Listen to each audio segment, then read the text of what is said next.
What's up, everybody? Welcome back to Stacking the Box College Football Edition. 1 week in the books, another week ahead, and a lot more weeks after that. I'm your host, Reed Wallach, joined today by Cody Williams. Loaded show. We got a lot to talk about. We're going to talk some pleasant surprises, some not so pleasant surprises. We're definitely going to talk about how we got back on track with some of our picks. We're now both slightly in the red, but after the debacle that was week 0, picking every game, it's definitely noted marketed improvement there. So things are back on track. Cody, That's right. What's going on, man? How's it feel after 1 week, one official week in the books of the college football season?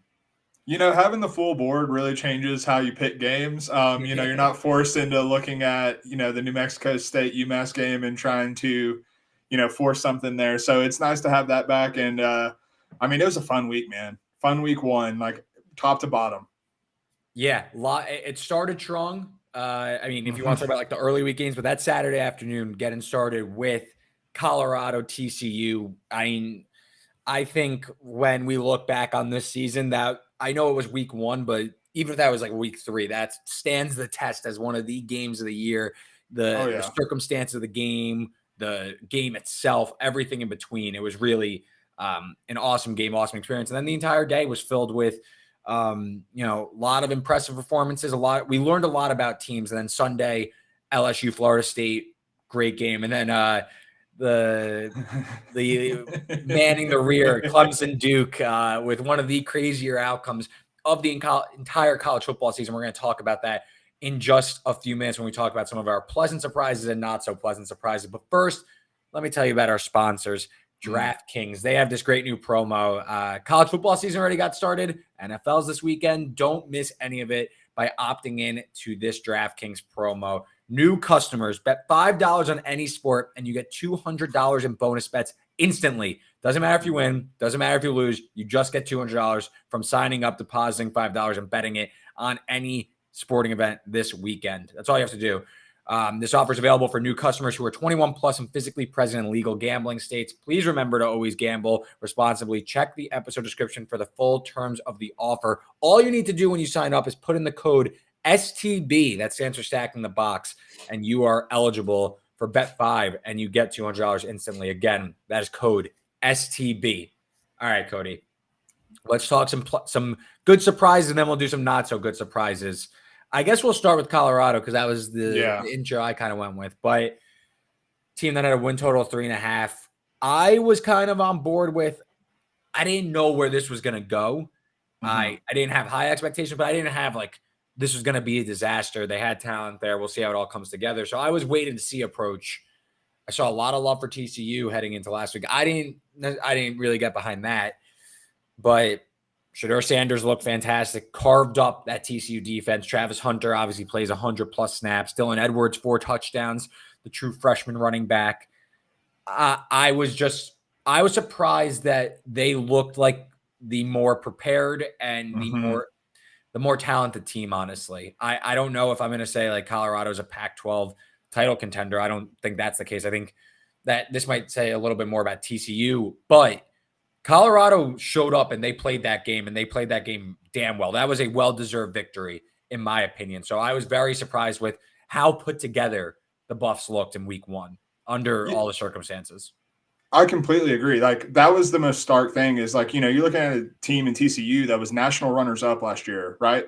And they looked like the less disciplined team for an entirely new coaching staff for Colorado, an entirely new roster that came via the transfer portal.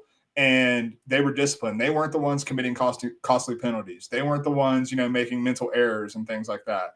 That was TCU that we saw make the most costly ones in that department. And then the other thing that I come back to is when you have I think like you said, it says a little bit about TCU, but when you have mid-tier Power 5 teams, sometimes the presence of dudes makes all the difference in the world. And Colorado has dudes. The depth behind those dudes might not be special, but their dudes are elite level guys. And so that, I think that raised the ceiling this year. I agree with you. I don't think they're a Pac-12 contender or anything like that, but I think that whereas I was very dubious of them making a bowl, I think that's a real possibility, especially with a pretty, with what we saw from Nebraska last week. probably, they're going to go 3-0 in the non-conference. So they just need 3 wins against the Pac-12. And, the bottom of the Pac-12 is not particularly good this year. Mm-hmm. Like, they're very live for a bowl, which I was very, skeptical of coming into the year.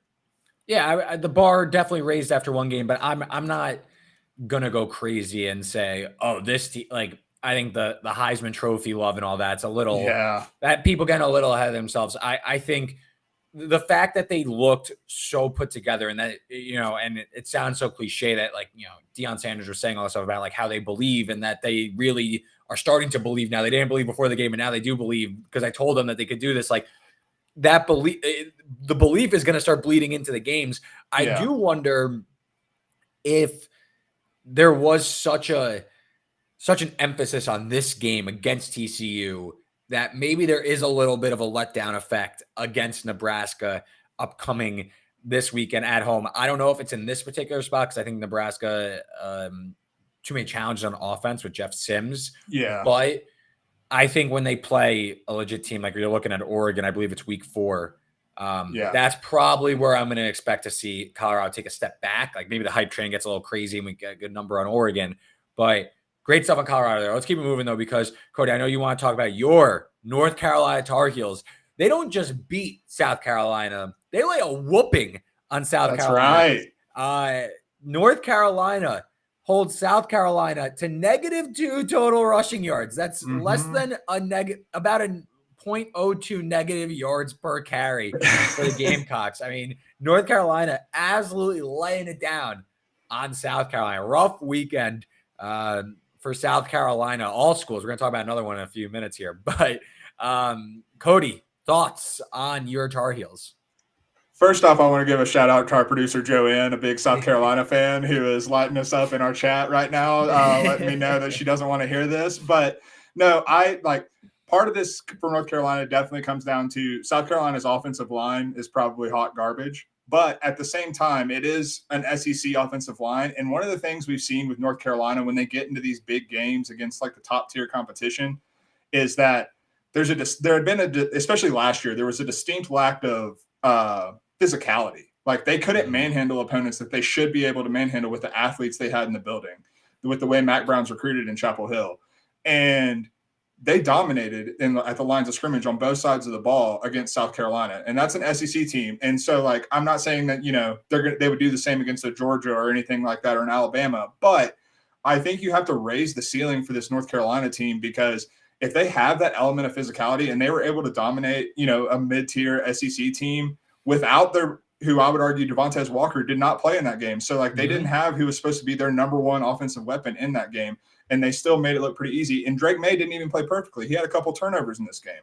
And the fact that they still, had it won by 2 touchdowns, that says a lot about the way, I've heard some people in North Carolina circles talk about, and it feels bad saying this about college kids, but addition by subtraction. They lost a lot in the transfer portal, but it was also a lot of guys, like Tony Grimes, who never lived up to what their recruiting profile was. And so maybe there's something to that. Maybe this team has a little bit of that belief, like we were talking about with Deion in Colorado. Maybe they're buying into each other. And I think you saw that on the field with the way that they approached the game with a more, ground and pound type of physicality.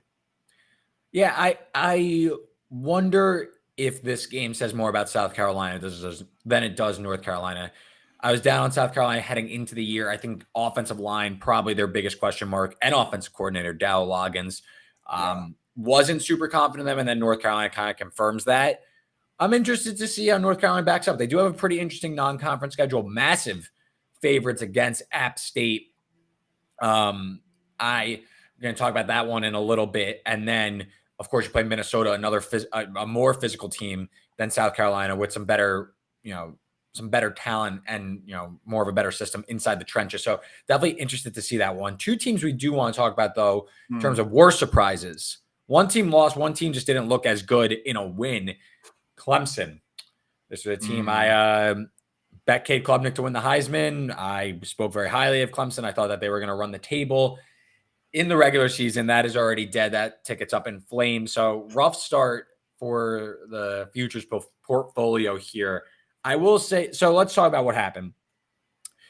We were promised vertical plays downfield, speed and space, the Garrett Riley TCU mold. After hiring Riley to take over the Clemson offense, this is going to look different than last year. It looked exactly the same as last year. Yeah. That was I wild. know Cade Klubnik didn't look stellar.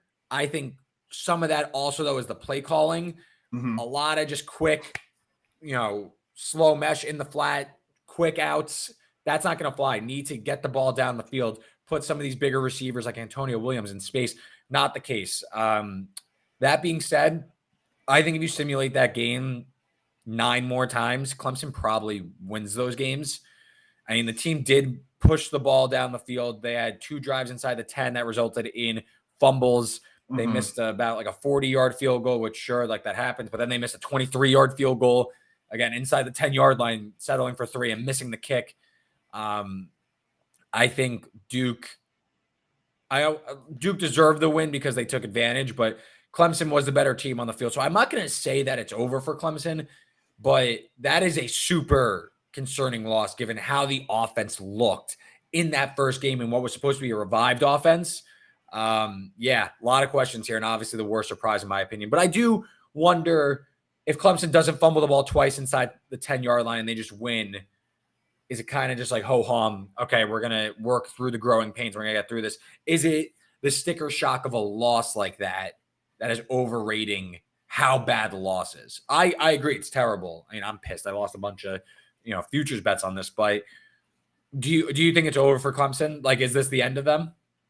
I don't, because I mean, the one thing that stuck out to me in terms of like any type of Clemson optimism coming out of this game is if I were picking Duke to win that game, it would have been on the back of Riley Leonard, like having an otherworldly performance because he's a great quarterback and a good player, but he was pretty pedestrian. Like Clemson's defense was exactly what you want Clemson's defense to be. They just got that one run. He had that one, which like credit to him. That was sick. That was respect. Oh, absolutely. I mean, on a down by down basis, I don't think Duke's offense necessarily did anything. I thought Clemson's defense was nails in that game. Like they took advantage of opportunities. And like that kind of goes to what you're saying. Like, sometimes in college football, when you're dealing with 18 to 22-year-olds or 23-year-olds with the COVID year now, but when you're dealing with that, you get a lot of variance. And sometimes, we see that 1 out of 10 games play out on the field. And I think that's probably what we saw. I am still concerned because, I mean, there were concerns about Clemson's offense, like the way it looked initially in the spring game. Like people were like, maybe Garrett Riley wasn't showing everything. Like it just looked like the players weren't comfortable in it. And I think we kind of saw that. Like, I understand that some of it is variance, like getting into the red zone and committing turnovers. But at the same time, like if you don't have a full grasp of an offense and a system, then you're going to perform uncomfortably in those, tight positions like the red zone and stuff like that. And, late in the game when they were driving and they fumbled in the red zone. So I'm concerned about Clemson, and I do think they're up against the 8 ball because we saw Florida State completely work LSU in the second half. And then we see a Clemson team that was supposed to be, challenging Florida State already take a conference loss. And so it's I was pouring one out for you in your future bets when I was watching that game for sure. One thing I'll say, the copium I've been inhaling, no more divisions in the ACC. So if Clemson is able to, that game is still at Death Valley. I still, I know a lot of people are on the Florida State bandwagon after watching that. Clemson wins that game, all of a sudden everything is back in play from the ACC perspective. I'm not saying college football playoff or anything, but I don't know if it's dead yet for Clemson. We will see. We'll see how this offense comes together because I do agree. I think the defense looked pretty strong. I mean, yards per play. I know Duke kind of ripped off a few chunk plays at the end, but Clemson outgained them slightly on a yards per play perspective.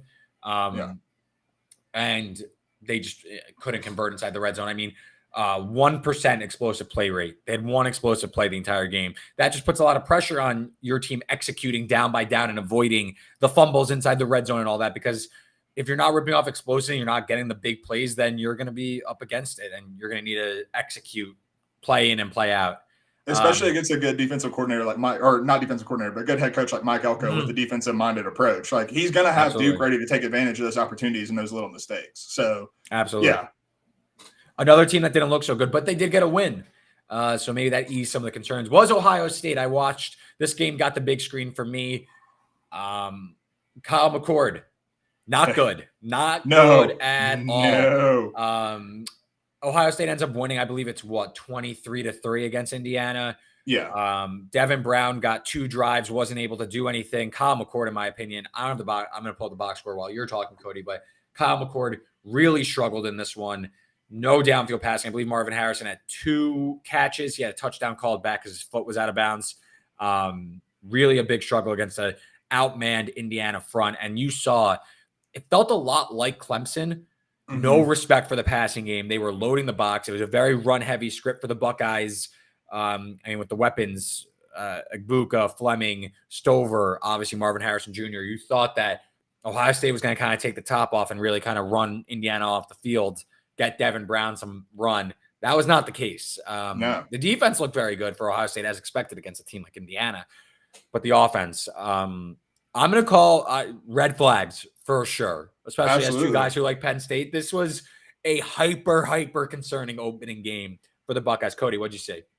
So I think everything you said is spot on. Like Kyle McCord did not look ready at all. And when we talked about, going into the season about quarterback battles, and I believe I said that one of my biggest concerns was that the reason that he hasn't named a starter officially before, the first week of the season was that no one was winning the job.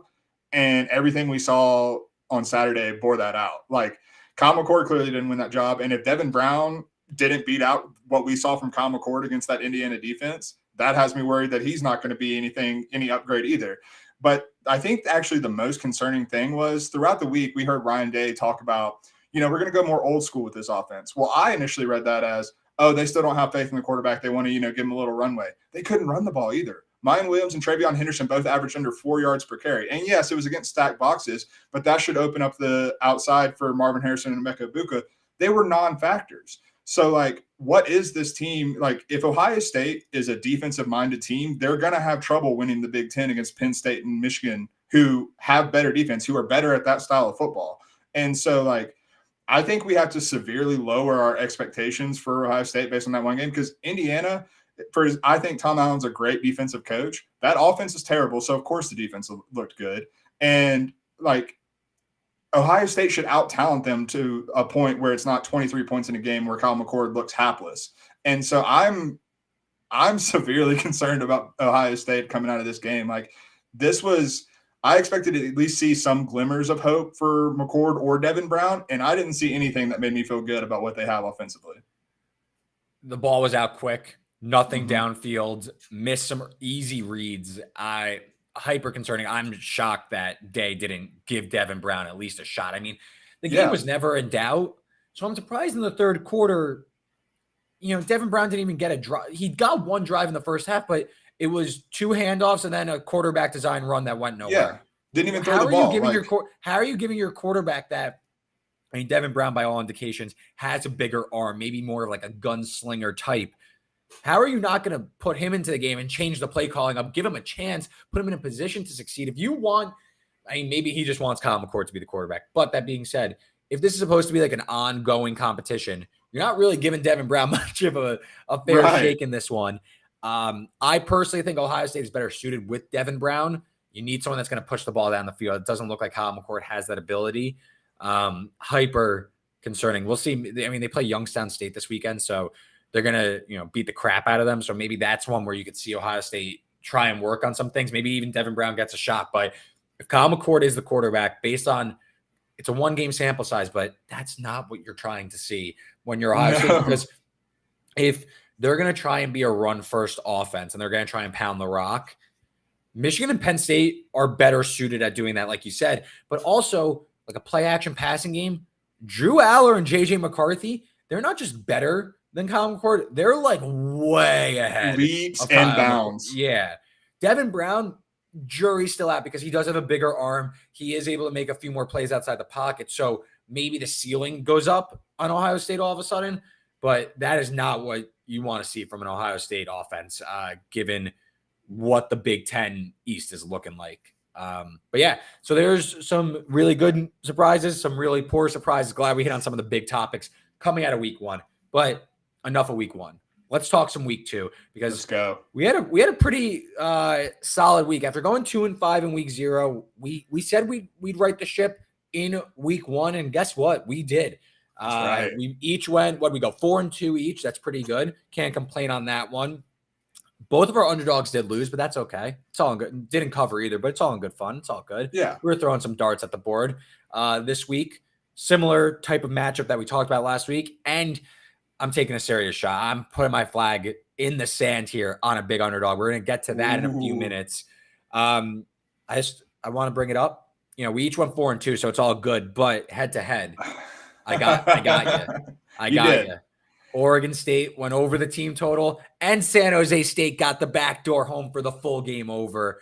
Butterfield throws an absolute dot 30 yards downfield with 10 at the seconds horn. left. At the horn to go over the total. So, Cody, any thoughts on being 0-1 on the heads up competition here? We have nothing against each other this week, though, so this is going to linger now. You might have to start thinking like, all right, how could you get back at me here? I'm up 1-0. See, you're getting a big head, but if I recall, in week 0, we also went head-to-head, and I got the win in that one. I believe it was, let me see. I think it was the Jacksonville State game. If I'm not mistaken, I had the under, and you had a team total over. Oh, I didn't even – oh, no, so we didn't go – this wasn't like full heads up. This wasn't full heads up. But neither was this one. Neither was this one. I'm going to give myself credit, but it's fine. We won't count him for the rankings. That's a bad job by me, giving myself a little too much credit.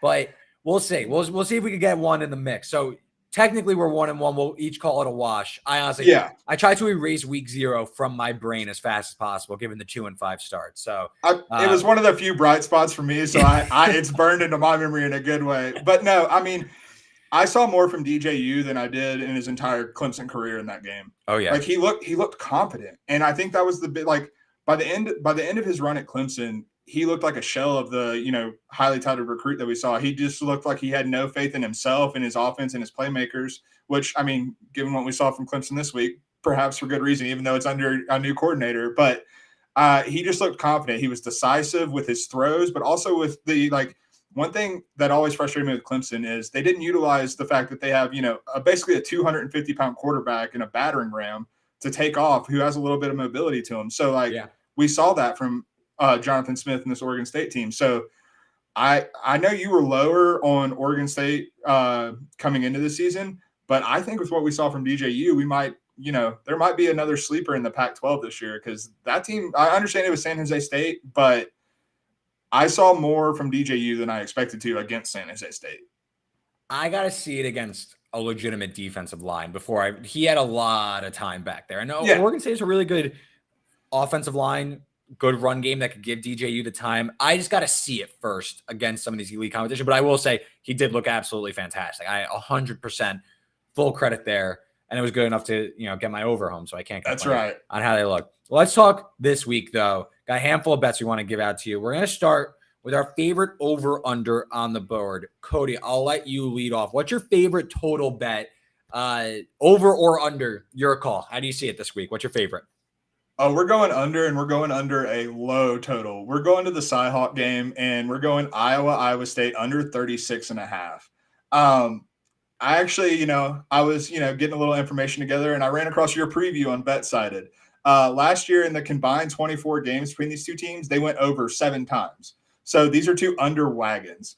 And I understand the total's low, but Cade McNamara is coming into this game with an injury. He's still not 100%. His leg's still not 100%. We don't even know if he's going to play the full game. And we saw this Iowa offense who famously, as every college football fan knows, Brian Ferentz has the 25 point per game clause in his contract for this season for his job. They scored 24 points against Utah State, scored in their first 2 drives and looked like, Brian's cooking.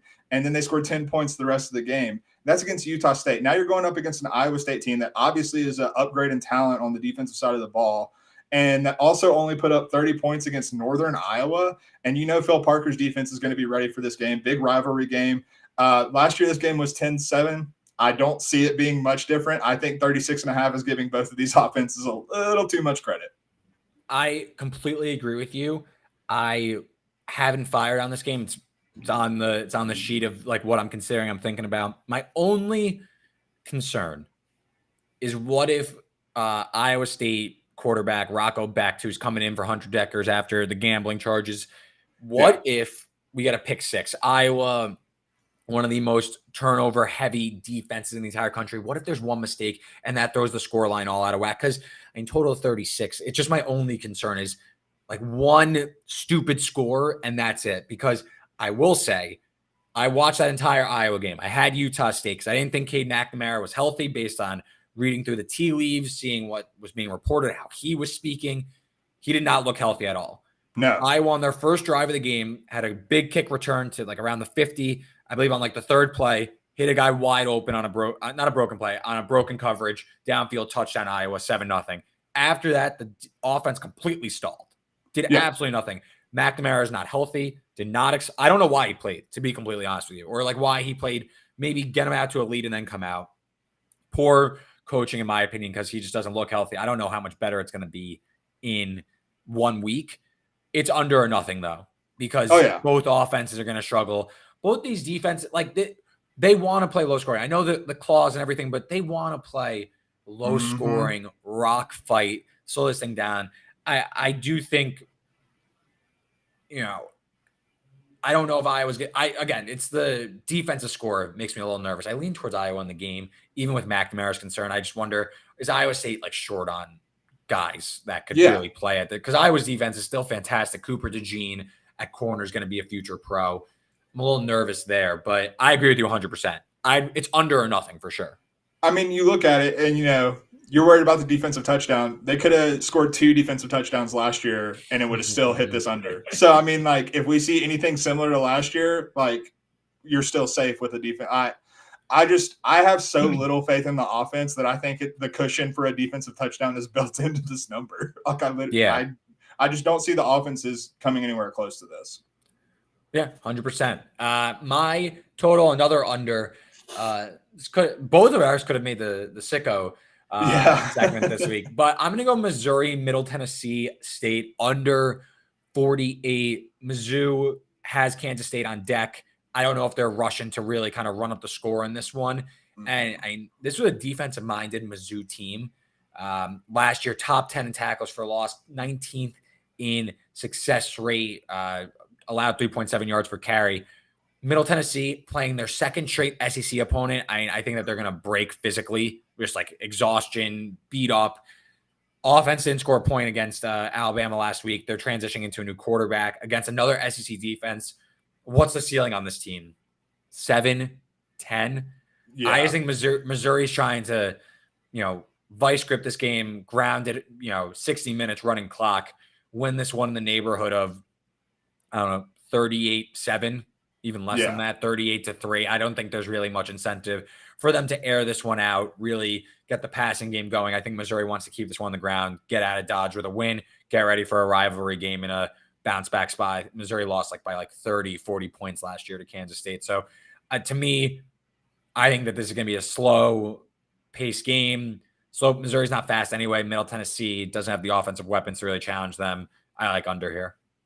No, I'm 100% with you. I would not be surprised if we see Missouri run the ball something like 50 times in this game. Like I think they're going to be able to manhandle already, like you said, tired Middle Tennessee team that just got beat up by Alabama for 60 minutes last week. And so I think they're just going to push them around, take their 6 yards per carry and get out of there with a pretty just clock's going to be running. I don't see Mizzou showing anything of note in this game. And so I think that means that we're just going to see a lot of running and a lot of them stopping Middle Tennessee on defense. Yeah. And, you look at last week, they played South Dakota. They won, by 20 plus, took care of business, 39-25 rush to pass ratio. So you could just see when they're building a lead and, Drinkowitz, the head coach, is just like, okay, let's back this up and let's get this moving and, keep this one on the ground. So I like under 48 there. Did this last week, a ranked team game. We want to make sure we talk about some of the more high profile games. Cody, you are going to, your favorite team, North Carolina. We spoke about them earlier. How do you see it going against App State this weekend? Yeah, you mentioned it's a big spread, but I'm taking the Tar Heels minus 18.5. Last year, we saw this game get absolutely berserk. There were 62 points scored in the fourth quarter of this game last year. And the final was 63-61 North Carolina. But I think that goes back to exactly what I was talking about, the problems that I saw from the Tar Heels last year, which was the lack of physicality. Opponents that they should have dominated physically, they didn't. They let App State get into space because they, gave Chase Bryce time. They let the offensive playmakers have time because they didn't push around the offensive line. They didn't push around the defense quite as much as they should have.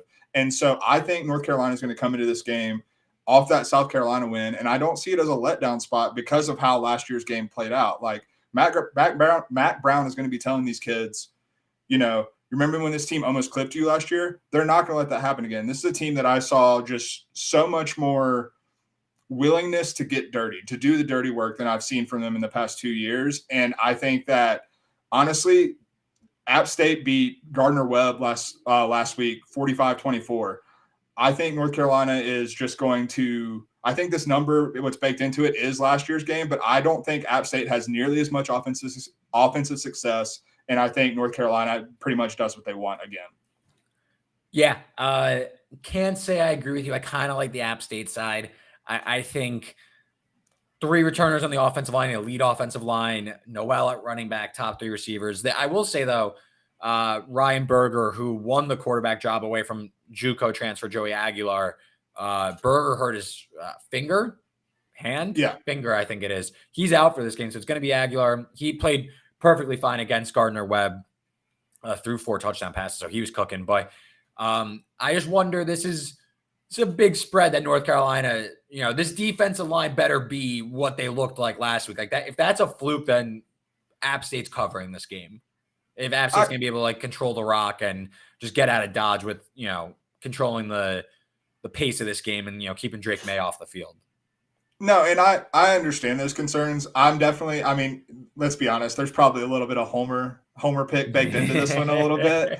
But at the same time, I was thoroughly impressed because I understand that, the win against South Carolina probably says a lot about South Carolina in the trenches, but that's the type of game that North Carolina has not taken advantage of in the past few years under Matt Brown. And the fact that they has me way more encouraged. Like, I was down on North Carolina coming into this year. I was like, oh great, this team's going to go 7-5. Like, it's just going to be a disappointing season where they, sorry, throwing the we in there. But where they don't capitalize on Drake May's talent. And I saw a team that's bought in and that is playing for each other and with physicality that hasn't been there in a long time. So I just think with an inferior opponent in App State, I think we see that play out on the field. Fair points. Ranked team game for me. I'm going to go over 57.5 in Michigan UNLV. Ooh. UNLV transitioning offenses to the go-go offense under, rising offensive coordinator, Marion, put up 44 points in just 20 minutes of time of possession. I mean, they were ripping off chunk plays, averaged over 7 yards per carry, hit a few big plays downfield. And I know that's Bryant they were playing, and now they're playing Michigan. But with the pace so fast, they were top 5 in plays per minute. That's just going to give Michigan the ball more. And one of the weirdest box scores of all of week 1, UNLV won 44-14. Bryant had as many total yards as UNLV had, yet they lost by 30. UNLV's defense did not play well whatsoever. Bryant missed. They went 1 for 4 on 4th downs, few untimely, sacks and turnovers and everything. Game got away from them. I think UNLV with their new offensive look, and this isn't East Carolina that Michigan played last week. This is a UNLV offense that has some veterans, some juice in it. Davis at wide receiver, Brumfeld at quarterback. I think UNLV could find the end zone once or twice against this Michigan defense that they sat a lot of guys last week. I don't know if they're rushing to throw guys into the fire. They're trying to save them for the bigger games on deck against Penn State, Ohio State, Big Ten play. So I don't know how much Michigan's defense is going to get run. And you look at Michigan's offense, scored 30 points, probably should have scored closer to 40, 45 points. Got a goal line stand in the third quarter, missed, I believe, an extra point, missed a field goal. UNLV's defense, outside the top 100 in line yards last year, outside the top 100 in explosive pass defense. Like I just said, they let up 400 yards to Bryant. I think UNLV's pace is only going to help Michigan get more drives that are going to lead to touchdowns. And I think Michigan's putting up a big old number this week. Talk about JJ Heisman campaign. This is how you pad the stats this week. You let JJ McCarthy get 5 touchdowns and 350 yards. You let him get a few, rushing touchdowns around the goal line, a little play action bootleg in there. I think Michigan hangs, mid 40s on this one, but I think UNLV could, at least 1 touchdown, maybe 2, help this one get over the total. I like Michigan, UNLV over 57.5. So I'm going to be honest with you. I haven't given this game a whole lot of thought. It's kind of just it's going to be a blowout. Absolutely. It's going to be a beatdown. But to your point, Michigan left a little meat on the bone last week, but they also didn't have Sharon Moore. Their offensive coordinator was suspended with Jim Harbaugh for week 1. So I think some of that can be attributed to that. You don't want to, let all your bullets out of the chamber against a team like East Carolina who doesn't stand a chance.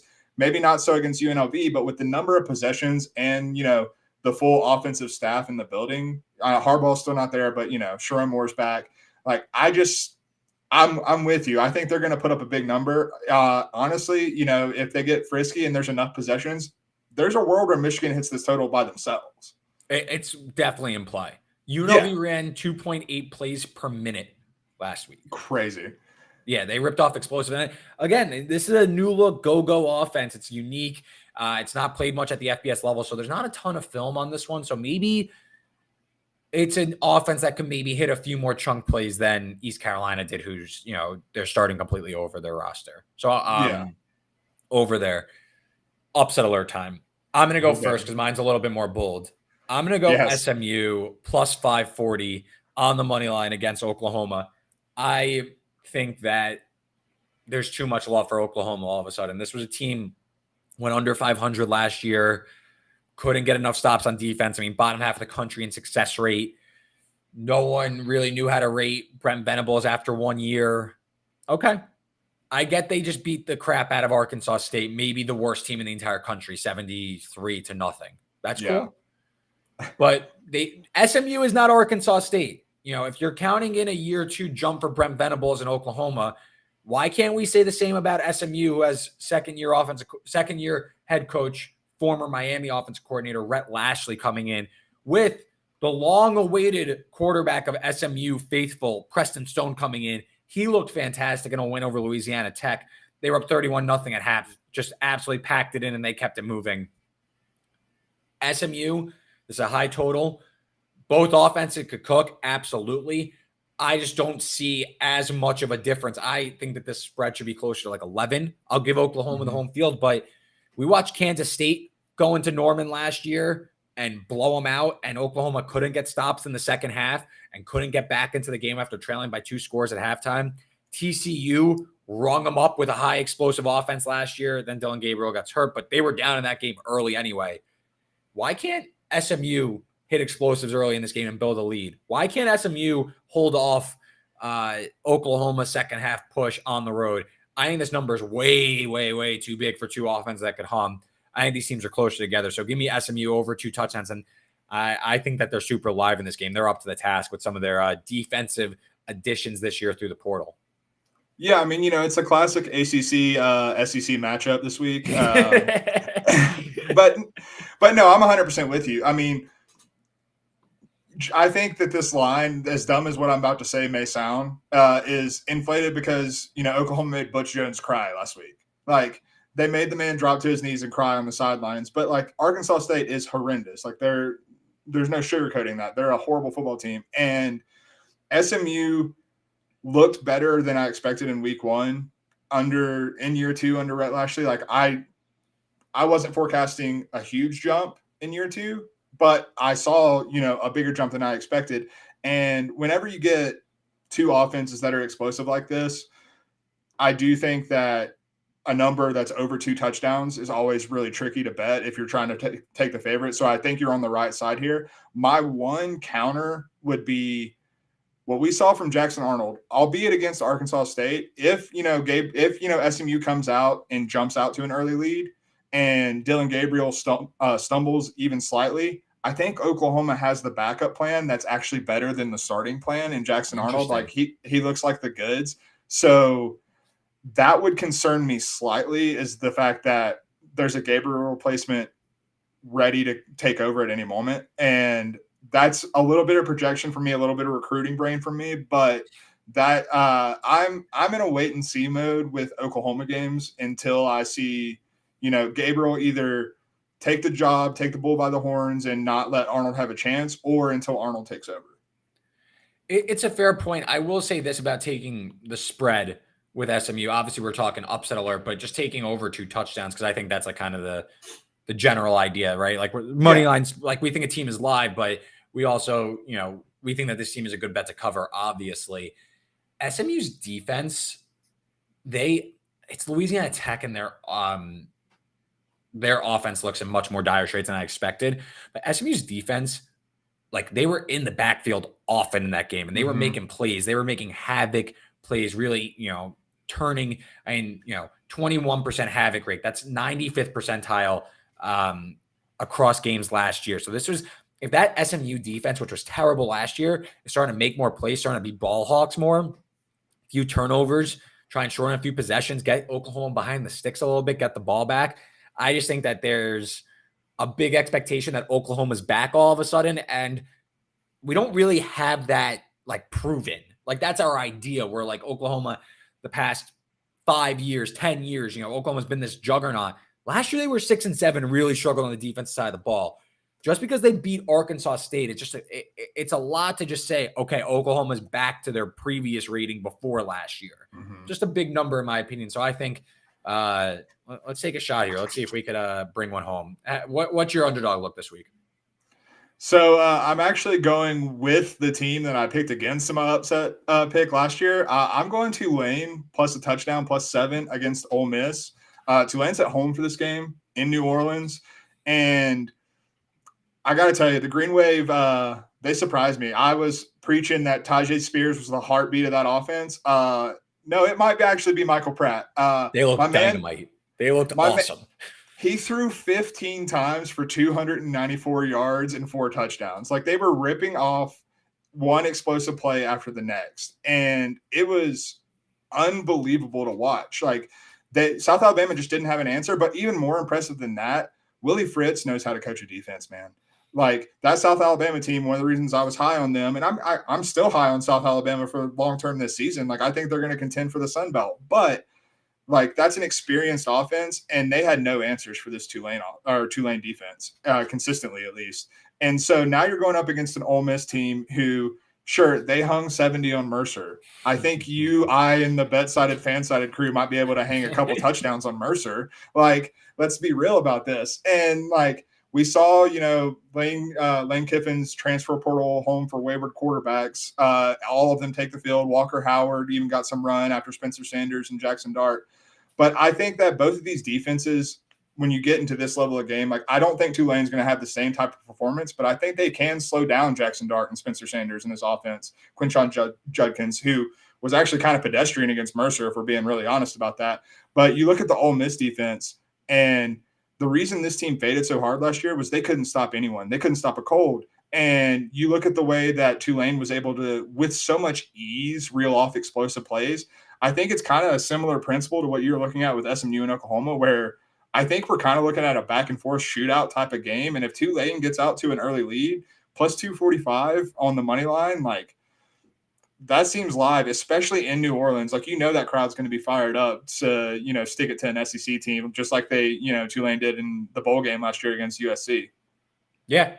Don't hate the look at all. I think that game's also, this is like a loaded slate of games, a lot of fun ones. I don't hate the look at all, especially getting a touchdown or more with Tulane. Moving to the late night slate, Cody and myself will definitely be up watching. Be a little bit earlier for him, but I'll be working the screens until well after 1 a.m. On the East Coast. I'll go first. Stanford USC, total 69.5. Nice. Not high enough. It's just not high enough.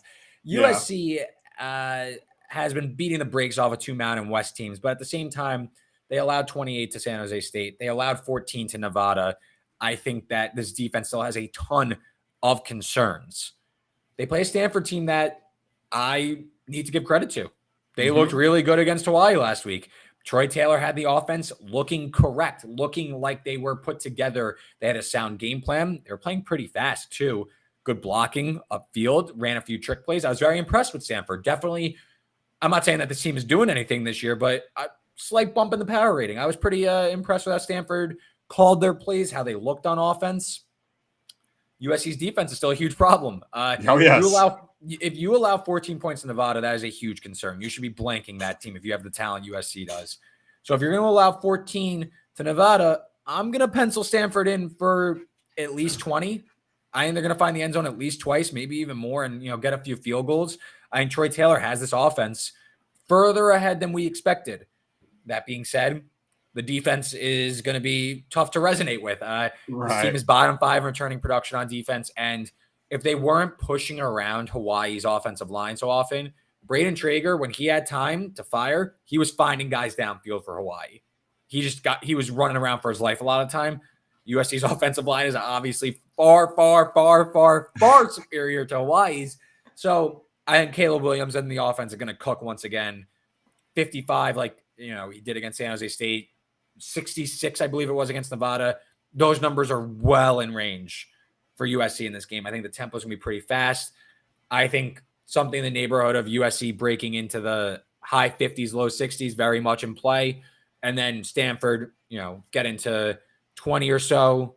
I think this game breaks 70 relatively easy, especially with Stanford playing at a pretty heightened pace, pretty fast pace relative to what we expected. So, yeah, I think this is more of a bump to Stanford's offense that they can maybe, hang around, and do enough to get over this really high total, while also recognizing that USC's offense is still, as good as any in the country.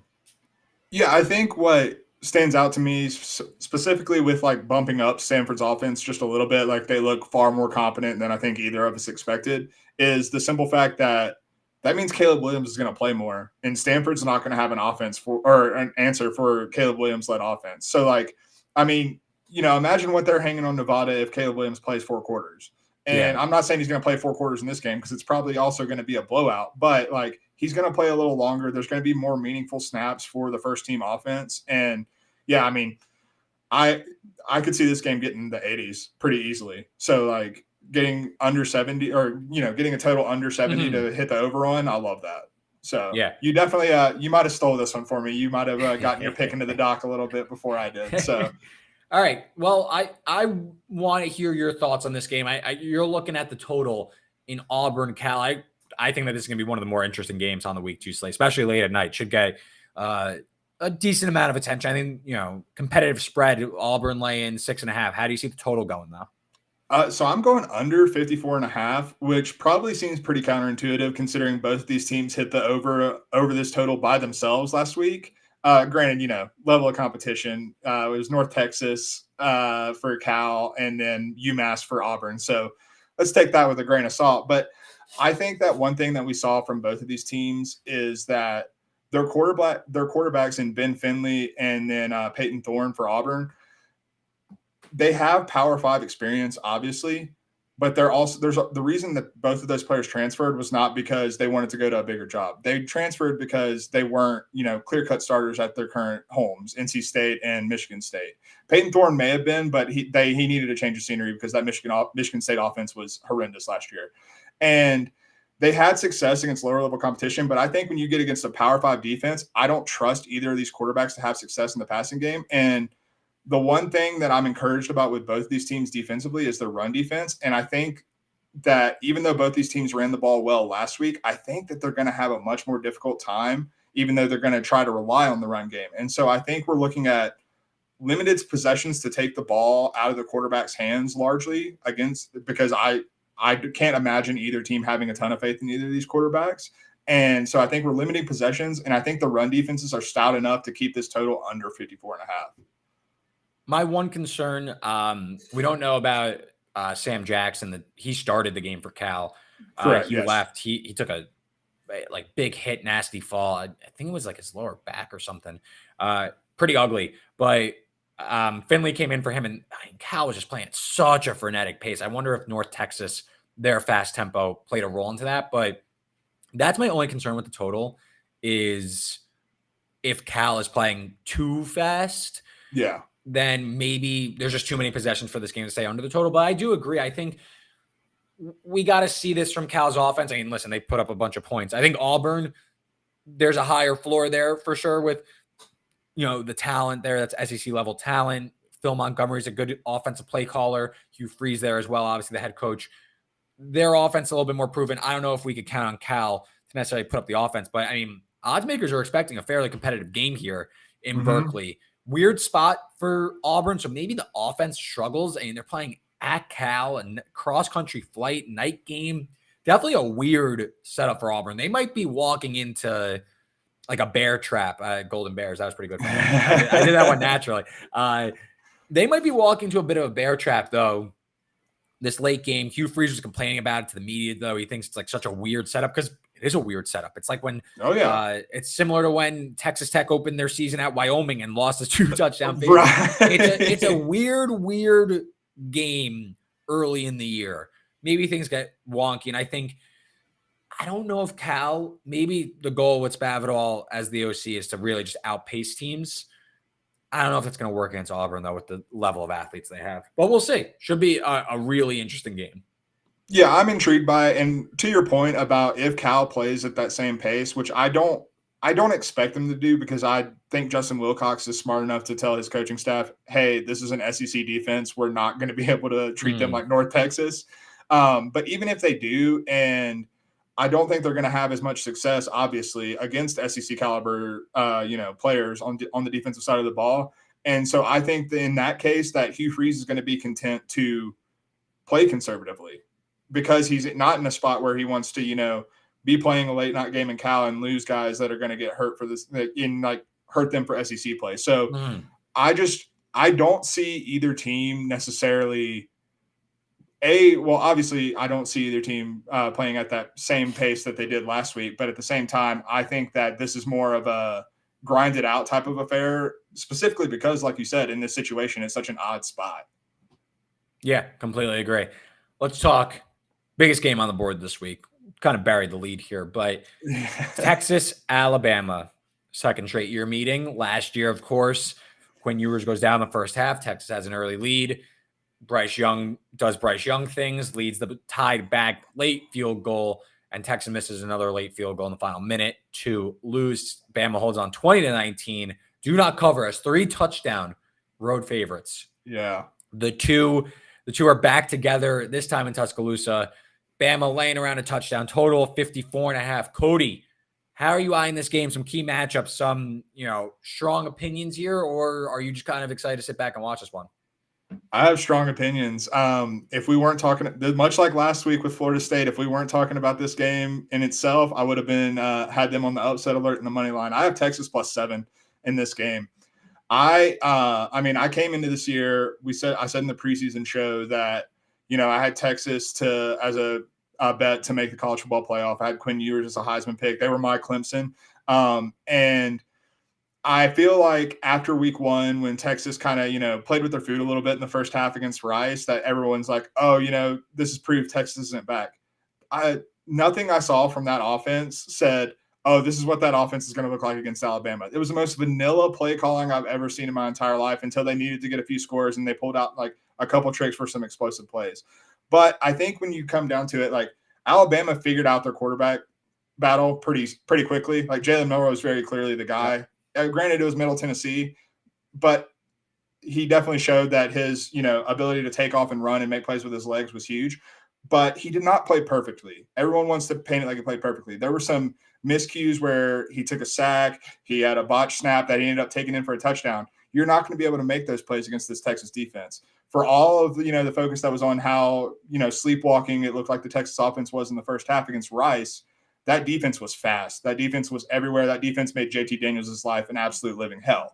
And if you have a quarterback who clearly is still mistake prone against a team like Middle Tennessee, putting them up against the speed that Texas is going to be able to throw at them, a team that I think matches up pretty well in the trenches with Alabama, even with how good Alabama is in the trenches, I think Texas is really live to win this game outright. I think that they have better playmakers on offense, and then I think that defense is good enough to frustrate a young, inexperienced quarterback to where if Texas can get out to an early lead, that Alabama may not have the juice to come back.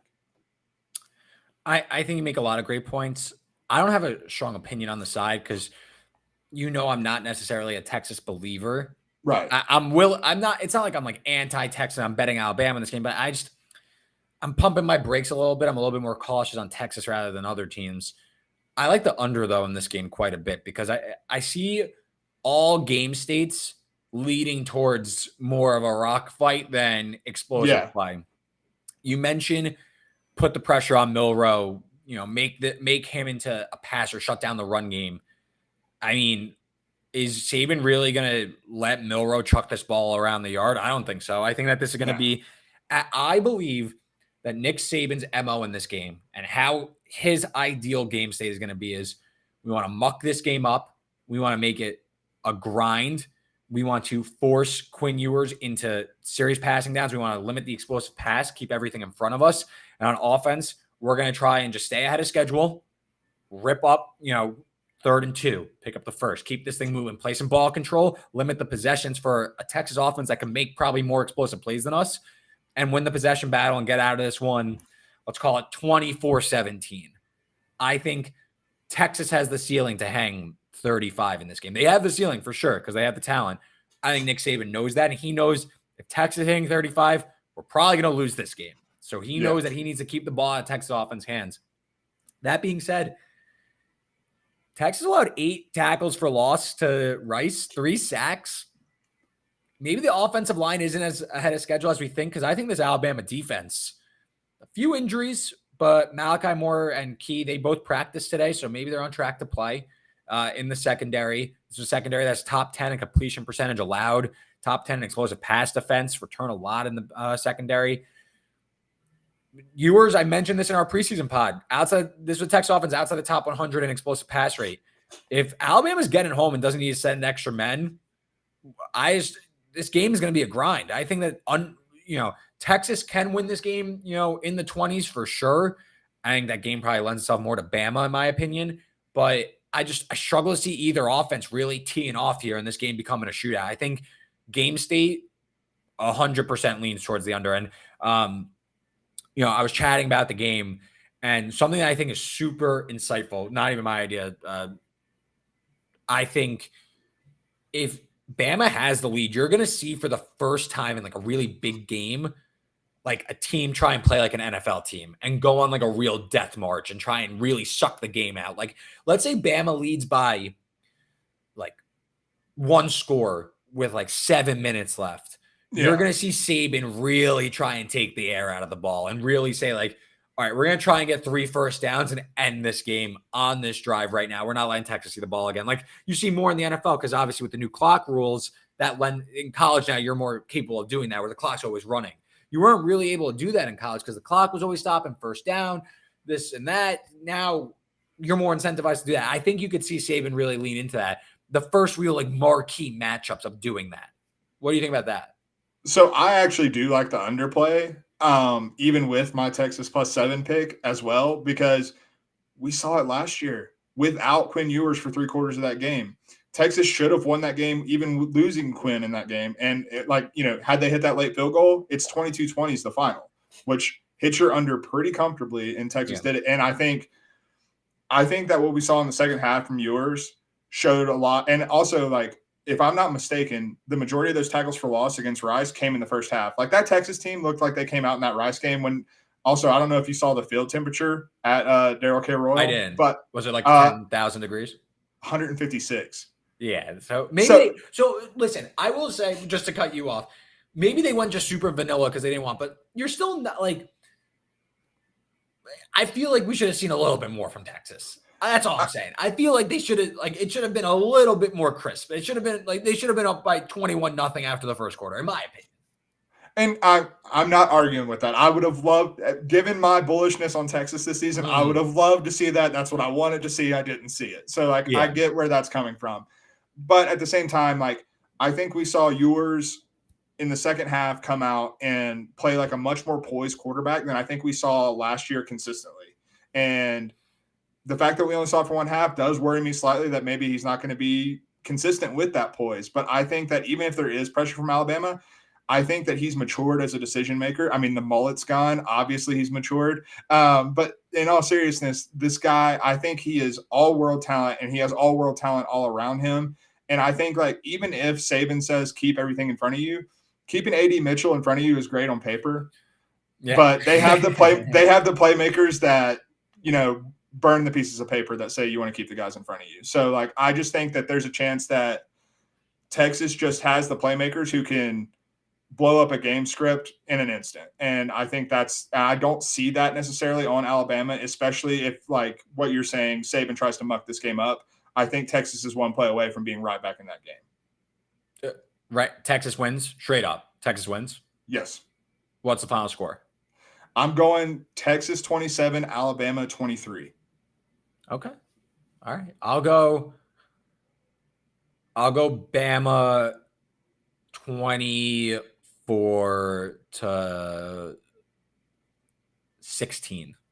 The dagger right there. I think Bama wins 24-16.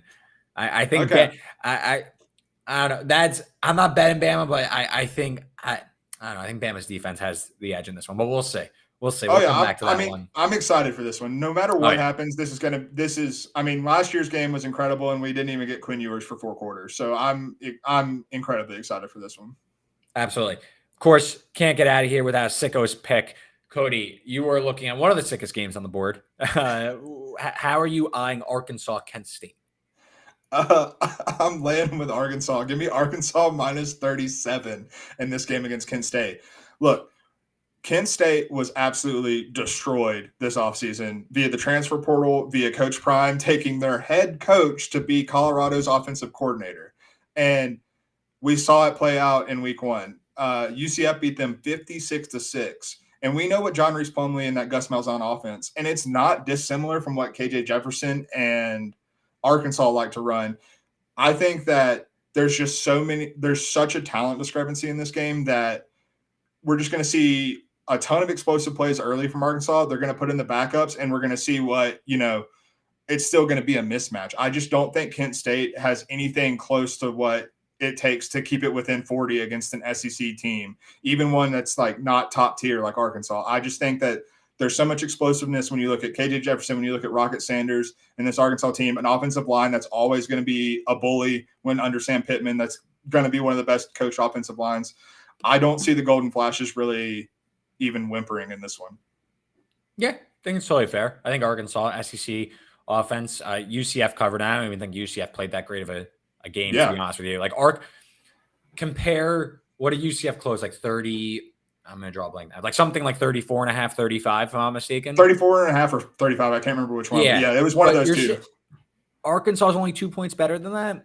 Right, exactly. And Kent State doesn't have the depth either that to play. Like this is like the marginal return, right? Like Kent State, sure, it's your first game. Like you're playing UCF, whatever. Like maybe you hold up in that game. You're now playing another high-level opponent for the second straight game. A much better opponent, honestly, than UCF. And so Arkansas, minus 37, I'm inclined to agree with you. Mine, UAB, Georgia Southern, over 60. Oh, yeah. Yeah, this is pretty sick. I mean, you look at Georgia Southern, their offense was absolutely fantastic last year. I mean, top 10 across the board. Now I think that they have an upgrade at quarterback in Davis Brin from Tulsa. When healthy last year was, played at like a top 20 rate when it came to EPA per pass. Mm-hmm. They're playing a UAB team that's still a little bit of an unknown with Trent Dilfer as head coach. We don't know. What I am expecting, though, is a serious step back on defense. Yeah. This is a complete departure. Alex Morrison's the new OC. They're really going to try and push the ball down the field. Again, it's North Carolina A&T, so I'm not even making a crazy reaction to the fact that they won 35-6. But like Jacob Zeno, the quarterback, completed 38 of 41 passes on 7 yards a pop. Like that's incredible efficiency. And that's some really good scheme work there. UAB won 35-6. It was 21-0 at half. And then they pretty much just wrapped up shop.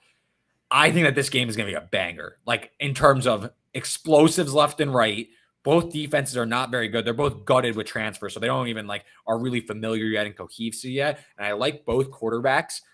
I just think that this total, I think it's baking in too much of UAB last year and not the fact that this is a different type of offense with different play callers and different skill position players against a Georgia Southern team that we saw them play high scoring games last year. I want to pull up really quick the Georgia Southern scores from last year. I mean, this is a team regularly trying to outscore opponents. I mean, they did not win at all with their defense. Just pulling up their 22 schedule now. Georgia Southern. Okay, ready? Just going down the line of what games Georgia Southern played last year. 59-7 against Morgan State. 45-42 at Nebraska. At UAB last year, 35-21. Okay, again, we are now departing from UAB's defensive first mindset. So 35-21 in that game. Beat Ball State 34-23. Lost at Coastal 34-30. Lost at Georgia State 41-33. Are you sensing a theme here with totals pushing high? Just a little bit. It's the Clay Helton special. James Madison, who had one of the best defenses in the country last year, 45-38 win. Old Dominion 28-23. South Alabama 38-31. I'll skip the rest. There's still a few games that go over, I promise. But I just think that this game is being played in the high 30s rather than the high 20s for this total. So give me the over UAB Georgia Southern. That's pretty sick, I think. I think that's one of the sicker ones on the board.